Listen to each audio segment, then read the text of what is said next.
एक ही ससुराल में लव और अरेंज मैरिज वाली बहू का गृह प्रवेश। क्या बात है पिंकी बहन, आज तो बड़ी खुश नजर आ रही हो। लगता है लड़के वाले हाँ कर गए हैं। अरे ये भी कोई पूछने वाली बात है। पिंकी बहन के चेहरे की खुशी और घर की रौनक बता रही कि हिमानी बेटी का रिश्ता पक्का हो गया है।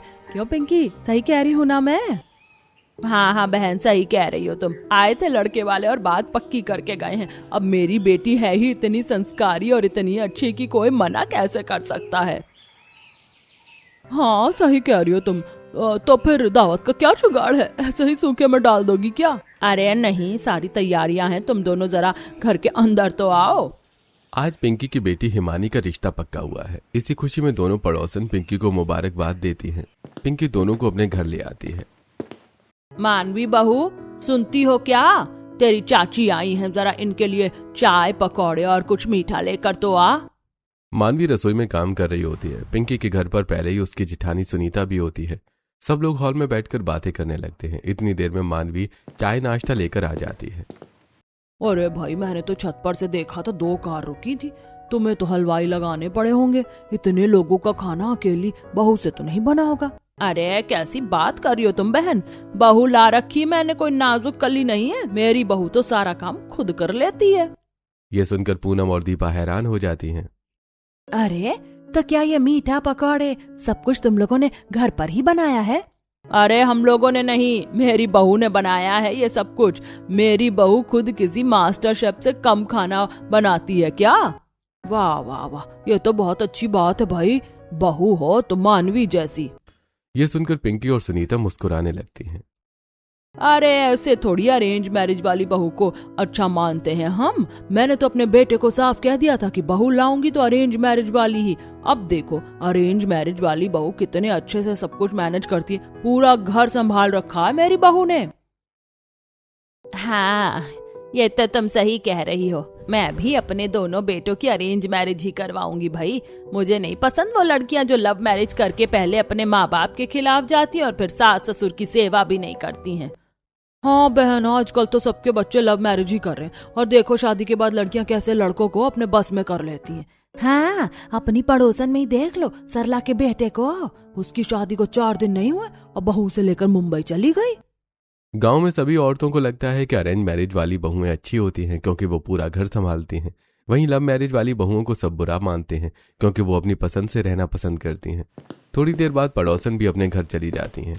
ऐसे ही 1-2 दिन बीत जाते हैं और फिर एक दिन। अरे कहाँ गए सब लोग? आज कोई दोपहर की चाय नहीं पिलाएगा क्या? पापा बाहर 45 डिग्री टेम्परेचर है और आपको चाय पीनी है।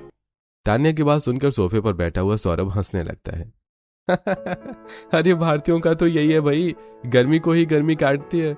इनका वो डायलॉग फेमस है, देखो पापा अब वही कहने वाले थे ना, है ना पापा? और नहीं तो क्या। अरे भाई अब गर्मी में क्या हम चाय पीना छोड़ दें? तुम चाय बनाओ अदरक मसाले वाली और देखना चाय पीकर कैसी गर्मी भागेगी। महिपाल की बात सुनकर सब लोग हंसने लगते हैं। तभी सुनीता रसोई में जाकर चाय बनाकर लाती है और सब लोग बैठकर चाय पीने लगते हैं। बाहर से दीपक भी आ जाता है। क्या बात है, सब लोग चाय पार्टी कर रहे हैं? अरे तुम्हें शर्म नहीं आती क्या? जिसके दोनों बेटे जवान हो उनकी माँ काम करते हुए अच्छी लगती है क्या? मम्मी इसमें शर्म वाली कौन सी बात है? आप ही काम करोगी और क्या हम बनाएंगे खाना? और अगर आप चाहती हो तो हम बना भी लेंगे, हमें कोई दिक्कत नहीं है। इससे पहले सुनीता कुछ कह पाती तभी तान्या बोल पड़ती है। भैया आप मम्मी की बात का मतलब नहीं समझे। मम्मी के कहने का मतलब है कि आप लोग शादी कर लो, घर में भाभियां आ जाएंगी तो वो काम संभाल लेंगी और मम्मी की जिम्मेदारियां कम हो जाएंगी। इन नालायकों को सीधी बात समझ कहाँ आती है। अरे आप मिलाओ फोन भाई साहब को, शादी की डेट फिक्स करवाओ। मैं सोच रहा था कि सौरभ के लिए भी कोई अच्छा सा रिश्ता देख लेते हैं। दोनों बराबर ही तो हो रहे हैं। अब इसकी शादी करेंगे फिर साल 6 महीने बाद सौरभ की करनी पड़ेगी तो एक साथ ही काम निपट जाएगा। महिपाल की बात सुनकर तान्या खुश हो जाती है। हाँ पापा बिल्कुल सही कह रहे हो। पर रिश्ता देखने की क्या जरूरत है मम्मी पापा? मैंने अपने लिए लड़की पसंद कर रखी है। मेरे कॉलेज में मेरे साथ ही पढ़ती है और मैं उसी से शादी करूंगा। दीपक का रिश्ता पहले से लगा हुआ है। जैसे वो लोग सौरभ के रिश्ते की बात करते हैं वो अपनी पसंद बता देता है, जिसे सुनकर सुनीता भड़क जाती है। तूने सोच भी कैसे लिया कि मेरे घर में लव मैरिज वाली बहू लाने का? तुम दोनों की शादी होगी तो मेरी पसंद से, वरना होगी ही नहीं। अरे ये कैसी बातें कर रही हो तुम? आजकल तो बच्चे अपनी पसंद से कर रहे हैं, और वैसे भी मुझे तो कोई ऐतराज नहीं है। मुझे ऐतराज है। जब तक मैं जिंदा हूँ इस घर में लव मैरिज वाली बहू नहीं आएगी। जैसे मैंने दीपक का रिश्ता किया है वैसे ही तेरा भी करूंगी। सुनीता लव मैरिज वाली बात पर बहुत ज्यादा भड़क जाती है और चाय का कप टेबल पर रखकर कमरे में जाकर दरवाजा बंद कर लेती है। भैया, आपको क्या मम्मी का नहीं पता है जो इस तरह की बातें कर रहे हो? क्यों घर में कलेश को बढ़ावा दे रहे हो? तान्या भी अपनी माँ का ही साथ देती है। वो सौरभ की बात नहीं समझती। इधर सौरभ बहुत परेशान हो जाता है और ऐसे ही सब लोग सो जाते हैं।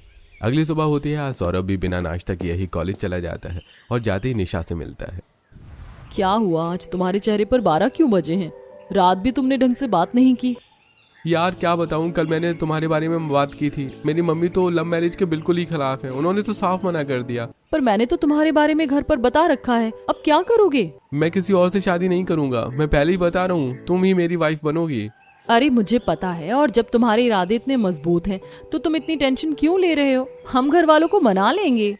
निशा सौरभ को समझाती है। ऐसे दोनों कॉलेज में क्लास करते हैं और फिर घर आ जाते हैं। 1-2 दिन बीत जाते हैं। इधर महिपाल रश्मि के पापा के साथ मिलकर शादी की डेट फिक्स करते हैं और अगले हफ्ते दीपक और रश्मि की शादी तय हो जाती है। शादी की तैयारियों में ऐसे ही दिन बीतने लगते हैं, लेकिन सौरभ बहुत परेशान रहता है। एक दिन, भाई ऐसे परेशान होने से कुछ नहीं होगा। तेरे सगे भाई की शादी है, तू भी एंजॉय कर। यार निशा के घर रोज रिश्ते आ रहे हैं। क्या मैं उसे किसी और के लिए छोड़ दूं? कुछ तो समाधान होगा ना यार। कुछ सोच, क्या करूं मैं? विशाल थोड़ी देर सोचता है और फिर कहता है, मेरे पास एक आइडिया है। क्यों ना तुम अपने भाई की शादी वाले दिन ही निशा से मंदिर में शादी कर लो, और जब तुम्हारी भाभी का गृह प्रवेश होगा तुम भी निशा को लेकर चले जाना। देखना, माँ तो माँ होती है, उनका दिल पिघल जाएगा और वो तुम्हारी वाइफ का गृह प्रवेश करा लेंगी। सौरभ को विशाल की बात सही लगती है। ऐसे ही 1-2 दिन बीत जाते हैं। फाइनली शादी वाला दिन होता है। इतना काम फैला हुआ है, पता नहीं सौरभ भैया कहाँ हैं। इस लड़के को तो एक भी काम की परवाह नहीं है। सौरभ घर पर नहीं होता। शादी वाले दिन वो निशा को मंदिर में ले जाकर शादी कर लेता है। इधर घर वालों को लगता है कि शायद अपने दोस्तों के साथ ही नाच रहा होगा। शाम होती है। जब रश्मि का गृह प्रवेश होने लगता है, सौरभ भी निशा को लेकर आ जाता है। भैया, ये आपने क्या किया? मम्मी के खिलाफ जाकर शादी कर ली। आपने जरा भी घर की इज्जत का ख्याल नहीं किया। सौरभ, ये तुमने बिल्कुल अच्छा नहीं किया। मैं तुम्हें और तुम्हारी बीवी को कभी स्वीकार नहीं करूंगी। तभी दीपक और महिपाल सुनीता को समझाते हैं। सुनीता, बच्चों के साथ बच्चे नहीं बनते। तुम बड़ी हो, अकल से काम लो। अब शादी हो ही गई है तो खुशी खुशी दोनों बहुओं को स्वीकार करो। हाँ मम्मी, पापा सही कह रहे हैं। नहीं, बिल्कुल नहीं, ऐसा कभी नहीं हो सकता। सुनीता निशा का गृह प्रवेश कराने से बिल्कुल मना कर देती है और रश्मि का बड़ी खुशी के साथ गृह प्रवेश करती है। इधर सौरभ और निशा दरवाजे पर खड़े रहते हैं। ठीक है, तूने मेरी इजाजत के बिना शादी तो कर ली, लेकिन मेरी इजाजत के बिना तुझे इस घर में कदम रखने की अनुमति नहीं है। मम्मी जी, आप जो कहोगी मैं वैसा ही करूंगी, पर प्लीज हमसे मुंह मत मोड़ो। हाँ ठीक है, तुम दोनों आज से नीचे वाले घर में रहोगे। पर मम्मी, वहां पर तो कुछ भी सामान नहीं है और ना ही वो घर कंप्लीट हुआ है। तेरी बहू है ना, ये सब सेट कर लेगी जैसे उसने तुझे सेट किया है। वहीं रहो आराम से। सुनीता निशा को उसकी अग्नि परीक्षा पर छोड़ देती है और खुद अपने महलों जैसे घर में जाकर एसी चलाकर सो जाती है। इधर दोनों पति पत्नी नीचे आते हैं और नीचे वाला घर कच्चा है। यहाँ ना अच्छा पंखा है, ना कूलर है और ना फ्रिज। ये सब देखकर सौरभ निशा के सामने शर्मिंदा होने लगता है। यार कैसा पति हूँ मैंने तुमसे शादी तो कर ली, लेकिन तुम्हारी जरूरतें पूरी नहीं कर पाया, और पहले दिन ही तुम्हें मेरी वजह से कैसी जगह पर रहना पड़ रहा है। कैसी बातें कर रहे हो तुम? कम से कम तुमने मुझे किसी और के भरोसे तो नहीं छोड़ा। मेरा हाथ तो थामा है, और रही बात ऐसी जगह की, तो ये मुश्किल वक्त भी हम काट लेंगे। देखना, मम्मी जी हम दोनों को माफ कर देंगी। निशा होशियार होने के साथ साथ प्रैक्टिकल भी है। वो सौरभ को समझाती है। निशा खुद कपड़े बदलकर सोने के लिए बिस्तर बिछा देती है। देखो मिट्टी कितनी ठंडी लग रही है। अगर फर्श होता तो बहुत ज्यादा तप रहा होता। मैं सब समझ रहा हूँ। तुम आपदा में भी अवसर ढूंढ रही हो। सौरभ की बात सुनकर निशा हंस देती है और सौरभ उसका हाथ अपने हाथों में ले लेता है। दोनों ऐसे ही प्यार भरी बातें करते हैं और सो जाते हैं। लेकिन रात में पंखा कम चलता है, जिसकी वजह से गर्मी लगती है और मच्छर भी बहुत होते हैं। ऐसी दोनों रात निकालते हैं। अगली सुबह होती है। अरे सुबह के 8 बज गए हैं, आज तो मेरी आंख भी नहीं खुली। शादी की थकान के बाद सुनीता की आंख सुबह जल्दी नहीं खुलती। जैसे वो 8 बजे उठकर हॉल में जाती है तो अरे दीपक, रश्मि, उठ जाओ। तानिया, तुझे कॉलेज नहीं जाना क्या आज? कब तक सोते रहोगे तुम लोग? इस घर में तो मेरे बिना कोई काम नहीं हो सकता। तभी तानिया अपने कमरे से बाहर आती है। मम्मी मैं तो उठ गई थी 7 बजे, 9 बजे मुझे कॉलेज जाना है, असाइनमेंट सबमिट करवाने हैं, लेकिन आप भाभी को तो देखो अभी तक नहीं उठी हैं। अरे उठ जाएंगे, चल नीचे वाली का देख तो क्या हाल हो रहा है। दोनों माँ बेटी ऊपर से झांक कर देखने लगती हैं। देखना, इतनी गर्मी में ये लव मैरिज वाली लड़की रह ही नहीं पाएगी और भैया को छोड़कर भाग जाएगी। हाँ, उतर जाएगा आशिकी का बुखार सिर से। दोनों माँ बेटी सोच रही हैं कि निशा को जितना हो सके उतना परेशान करें ताकि वो खुद ही सौरभ को छोड़कर चली जाए, लेकिन निशा छोड़कर भागने वालों में से नहीं है। इधर थोड़ी देर बाद रश्मि भी उठ जाती है। आज तो बहू की पहली रसोई है, आज तो अच्छी अच्छी चीजें खाने को मिलेंगी। भाभी आज बताओ तो क्या बनाने वाली हो? भाई मुझे तो शाही पनीर खाना है और साथ में लच्छे पराठे भी। रश्मि हंसते हुए वहां आती है। हाँ जी जरूर, जो आपका मन करेगा मैं वही बना दूंगी। रश्मि रसोई में जाती है। ससुराल में पहले दिन खुशी खुशी रश्मि बहुत अच्छा खाना बनाती है। उसने नाश्ते में आलू के पराठे और मटर पनीर, चावल और मीठे में सूजी का हलवा बनाया है। अरे वाह, खाना तो बहुत अच्छा बनाया है, मजा आ गया। हाँ भाभी, सच में बिल्कुल वैसा ही पनीर बनाया है जैसा मैं खाती हूँ। अरे इसीलिए तो लोग अरेंज मैरिज वाली बहू लाते हैं भाई, घर लेकर तो अरेंज मैरिज वाली बहू ही चलती है, लव मैरिज वाली को देख लेना परेशान हो जाती है। सुनीता हर बात में अरेंज मैरिज और लव मैरिज वाली बहू का कॉन्सेप्ट बता देती है। ऐसे ही सब लोग खाना खाते हैं। महिपाल और सुनीता रश्मि को पहली रसोई का शगुन भी देते हैं। ऐसे ही 1-2 दिन बीत जाते हैं और इधर सौरभ, इस घर में खाने पीने की कुछ ही चीजें थी जो हमने यूज कर ली, अब हमें बाजार से जाकर जरूरी सामान लाना पड़ेगा। निशा की बात सुनकर सौरभ सोच में पड़ जाता है। अरे यार, मेरे पास तो पैसे ही नहीं है, मैं कैसे बताऊं निशा को कि मुझे तो खुद पॉकेट मनी मिलती थी। तभी सुनीता वहां आती है। सौरभ ये लो तुम्हारी पॉकेट मनी, पूरे 2000 है और बता देना अपनी पत्नी को इन्हीं 2000 में पूरा घर खर्च चलाना है महीने भर का। सुनीता जानबूझकर सौरभ को कम पैसे देकर जाती है। सौरभ क्योंकि कॉलेज के फाइनल ईयर में था, उसकी अभी तक कोई जॉब नहीं लगी थी। घर वाले उसे पॉकेट मनी ही देते थे और शादी के बाद भी सुनीता वही पैसे देकर जाती है। तुम इनसे अभी एडजस्ट कर लो, बाकी मैं कुछ काम देख रहा हूँ, अगर कहीं काम मिल जाएगा तो मैं तुम्हारी जरूरतें पूरी करने की कोशिश करूंगा। हाँ बाबा, मुझे पता है तुम सब कर लोगे। चलो अभी मार्केट चलते हैं, आज नाश्ते का सामान भी नहीं है। लेकिन सब होगा कैसे? दोनों माँ बेटी ऊपर से ये सब देख रही होती हैं। तभी पिंकी भी वहां आ जाती है। अरे क्या झांक रही हो नीचे? कुछ नहीं, देख रहे हैं कि ये लव मैरिज वाली बहू कब तक इस कंडीशन में रह पाएगी। अरे मम्मी, 2000 देकर आई हैं इधर 1 महीने के खर्चे के लिए, जबकि 2000 के तो एक बार में ही कपड़े खरीद लेती होंगी मैडम। अरे पता तो लगने दो, दाल रोटी का भाव। चलो अंदर चलो, यहाँ तो बहुत गर्मी हो रही है। पिंकी, सुनीता और तान्या अंदर आकर एसी चलाकर बैठ जाती हैं। एक तरफ उन्होंने निशा और सौरभ को अच्छा पंखा तक नहीं दिया था और खुद एसी की हवा में रहती हैं। पिंकी को बैठे हुए करीब आधा घंटा हो जाता है, लेकिन रश्मि अपने कमरे से नहीं आती। तभी सुनीता कहती है, अरे रश्मि बेटा, जरा बाहर आकर तो देखो, तुम्हारी चाची सास आई हैं, इनके लिए कुछ चाय पानी तो ले आओ। कहने के बाद रश्मि बाहर आती है और पिंकी के लिए चाय बनाने लगती है। इधर निशा मार्केट में जाकर सामान खरीदने लगती है। निशा मनी मन सोचती है, इतने कम पैसों में मुझे घर का सामान लेना है और कुछ पैसे भी बचाने हैं इमरजेंसी के लिए। निशा, तुझे कुछ तो जुगाड़ लगाना पड़ेगा। निशा सबसे पहले 1-2 ठेले वालों के पास जाती है और सब्जी का रेट पूछती है। भैया थोड़ा ठीक ठीक लगाओ ना, मुझे महीने भर का राशन लेना है। बहन जी ठीक लगाएंगे, आप बताओ क्या क्या लेना है। आलू 5 किलो देना। कितना रेट लगाओगे? 5 किलो आलू आएगा 150 रुपए का। अरे भैया, पीछे वाले भैया तो 120 का बोल रहे हैं, आप इतना महंगा क्यों दे रहे हो? रहने दो, मैं उनसे ही ले लूंगी। अरे बहन जी नहीं, 120 का तो हमें भी नहीं आता, 125 का आ रहा है। सब्जी वाले की बात सुनकर निशा मनी मन मुस्कुराती है। तो भैया 130 रुपए ले लीजिए, 150 रुपए क्यों ले रहे हो? अच्छा चलो ठीक है, और बताओ आपको क्या क्या देना है। निशा आलू, प्याज, हरी मिर्च और कुछ ऐसी सब्जियां खरीद लेती है जो फ्रिज के बिना खराब ना हो। उसके बाद वो किराने की दुकान पर जाती है और सारे मिर्च मसाले खरीद लेती है। साथ में सस्ते वाले चावल और आटा भी ले आती है। ये सब खरीदने के बाद भी वो पैसे बचा लेती है। अरे मैडम, आपके अंदर ये स्किल है, मुझे तो आज पता लगा। तुम तो अलग ही लेवल की बार्गेनिंग करती हो। अब घर चलाना है तो करना पड़ेगा ये सब। दोनों ही ऐसे ही हंसते मुस्कुराते घर आ जाते हैं। निशा चूल्हे पर रोटी बनाती है, घड़े में पानी रखती है और सब कुछ बहुत अच्छे से मैनेज कर रही होती है। दोनों खाकर सो जाते हैं। लेकिन रात को निशा को नींद नहीं आती। क्या हुआ, तुम सोई नहीं अभी तक? नहीं, नींद नहीं आ रही, गर्मी लग रही है। सौरभ और निशा पास में एक पेड़ के नीचे बैठ जाते हैं जहां ठंडी ठंडी हवा चल रही होती है। निशा सौरभ की गोद में सिर रखती है और सोचने लगती है। कभी कभी सोचती हूँ कि हमारी लाइफ क्या हो गई है, लेकिन फिर सोचती हूँ कि मेरे पास तुम तो हो। अब मेरा सुकून मेरे पास है तो मैं महलों में रहकर क्या करूंगी। सच में तुम बहुत सपोर्टिंग हो। अब मुझे विश्वास हो गया है कि मैंने एक सही लड़की से शादी की है। दोनों ऐसे ही प्यार भरी बातें करते हैं और फिर अपने कच्चे घर में आकर सो जाते हैं। अगली सुबह होती है। मम्मी, इसको तो कुछ फर्क ही नहीं पड़ रहा है। ये गर्मी में भी आराम से सो रही है और चूल्हे पर भी आराम से खाना बना रही है। हाँ, मैं भी सोच रही हूँ कुछ तो करना पड़ेगा।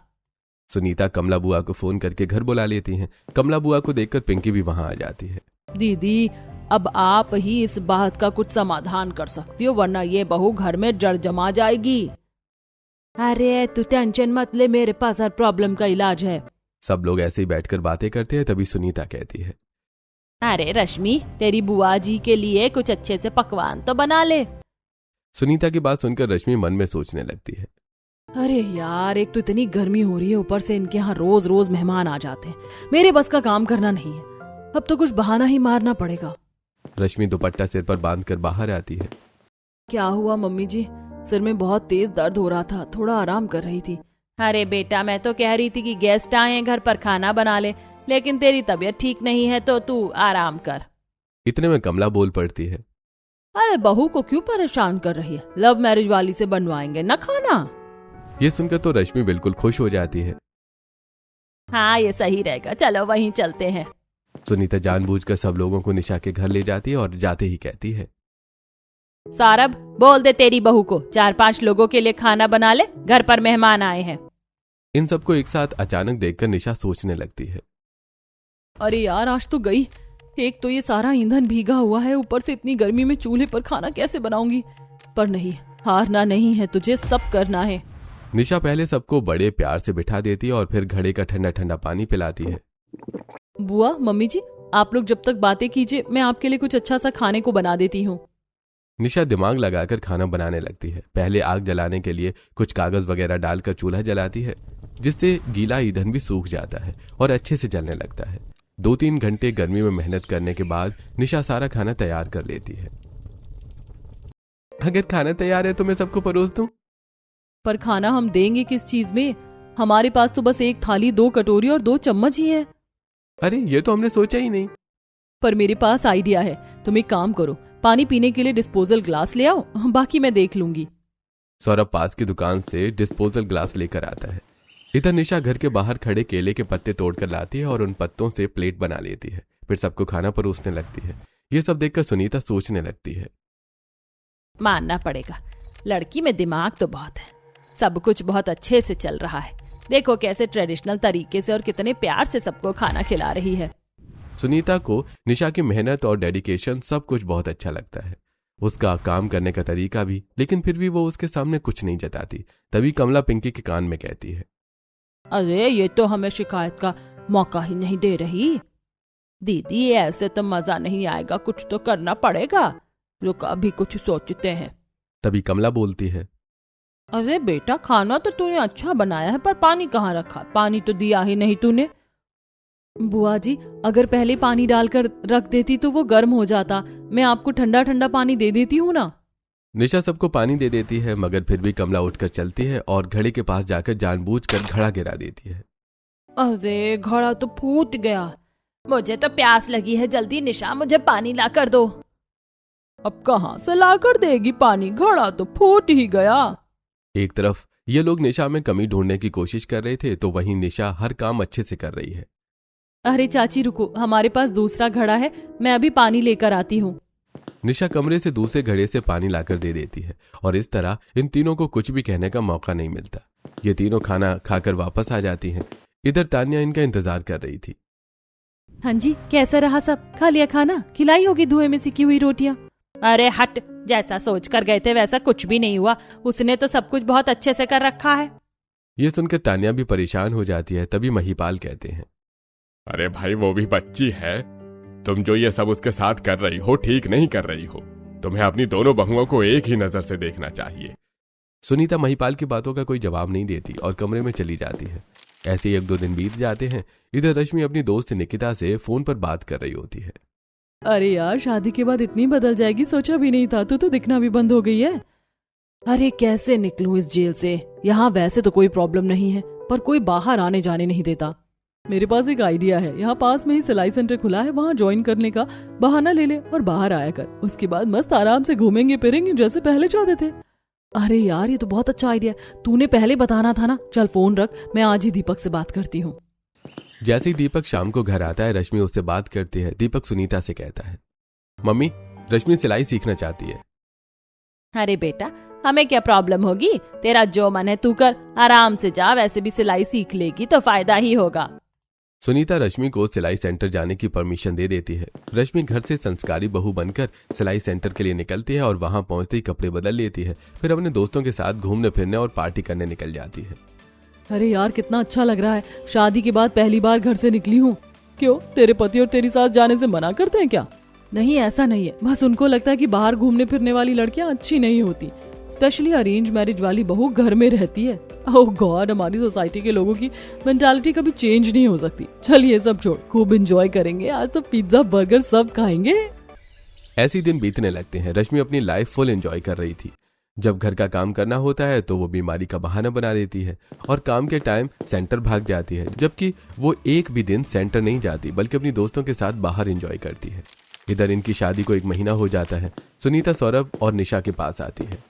मम्मी जी, आपने मुझे 2000 रुपए दिए थे। ये लीजिए 500। मैंने 1500 में ही पूरा महीना चला लिया। मम्मी, अब तो आप मान गई ना। निशा में एक अच्छी बहू बनने के सारे गुण हैं। देखो, आपने जो जो कहा उसने सब कुछ बहुत अच्छे से किया। सुनीता के पास बोलने को कुछ शब्द नहीं होते और न चाहते हुए भी उसे निशा को अपने घर में प्रवेश कराना पड़ता है। सुनीता उनका गृह प्रवेश कराती है। सौरभ, निशा, दीपक और महिपाल बहुत खुश होते हैं। यहाँ पर भी निशा बहुत अच्छे से रहने लगती है। रात के समय मेरे तो पैरों में बहुत दर्द हो रहा है। आज तो लगता है पेन किलर लेनी पड़ेगी। सुनीता की बात निशा सुन लेती है। निशा तुरंत कमरे में जाकर सुनीता के पैर दबाने लगती है। अरे ये क्या कर रही हो तुम? आपके पैरों में दर्द है ना, तो पैर दबा रही हूँ। पेन किलर लेना अच्छा नहीं होता। आप लेट जाइए, दबाने से आपको आराम मिलेगा।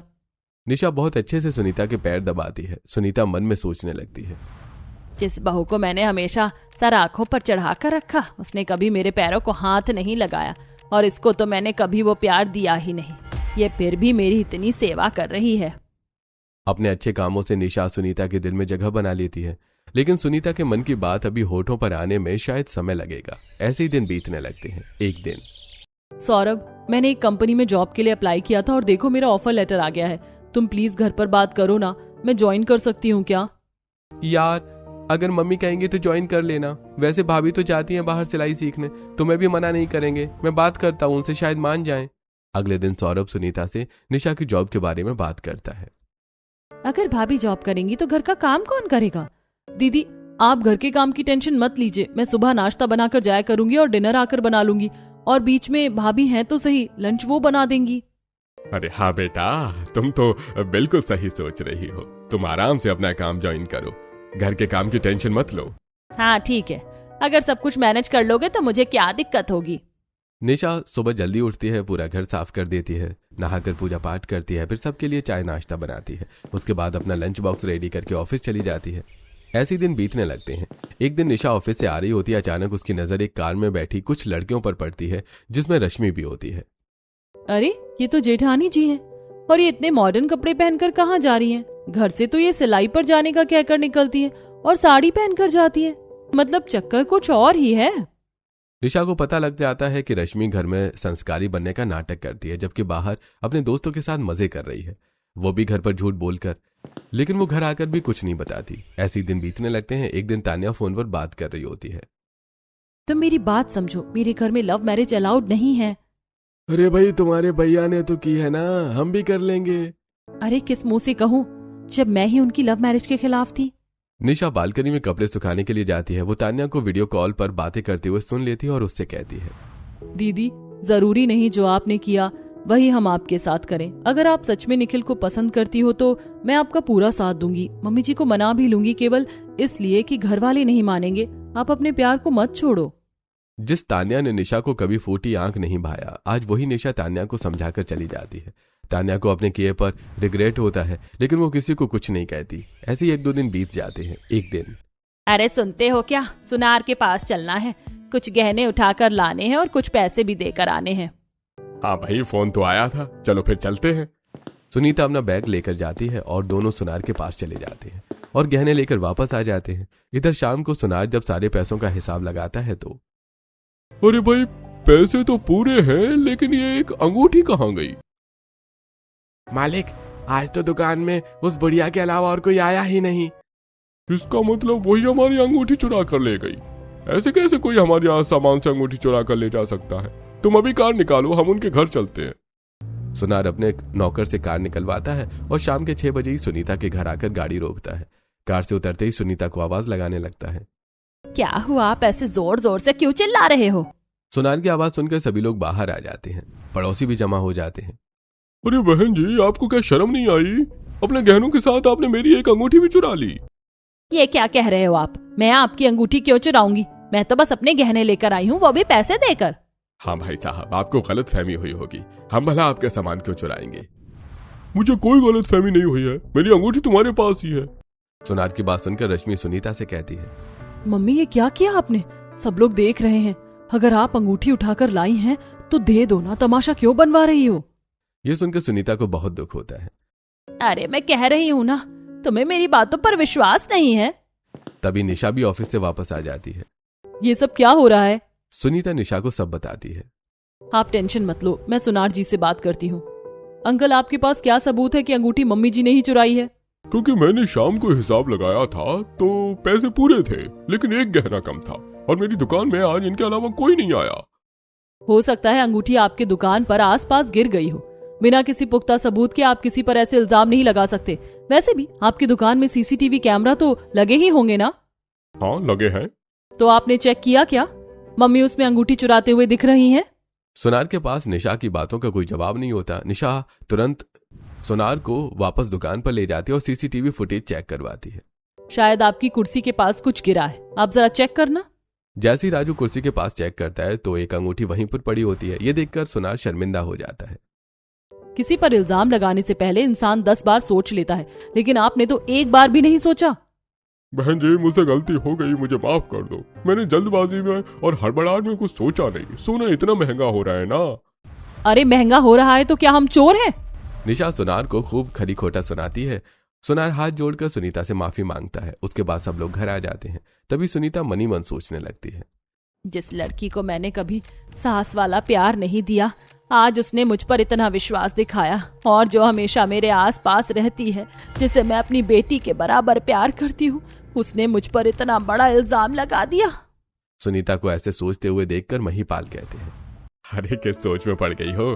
देखा, आज हमारी लव मैरिज वाली बहू ने कैसे सुनार को गलत साबित कर दिया, वरना हमारे तो घर के लोग ही हमें चोर समझने लगे थे। हाँ, मैं वही सोच रही हूँ। मुझसे बहुत बड़ी गलती हो गई। मैंने निशा बहू के साथ बहुत गलत किया, लेकिन अब और नहीं।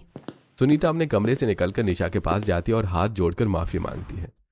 बहू मुझे माफ कर दे। मेरी आंखों पर अरेंज मैरिज वाली बहू की पट्टी बंधी हुई थी, लेकिन अब मैं समझ गई हूँ, बहू अरेंज मैरिज करके आई हो या लव मैरिज करके, इंसान अच्छा होना चाहिए।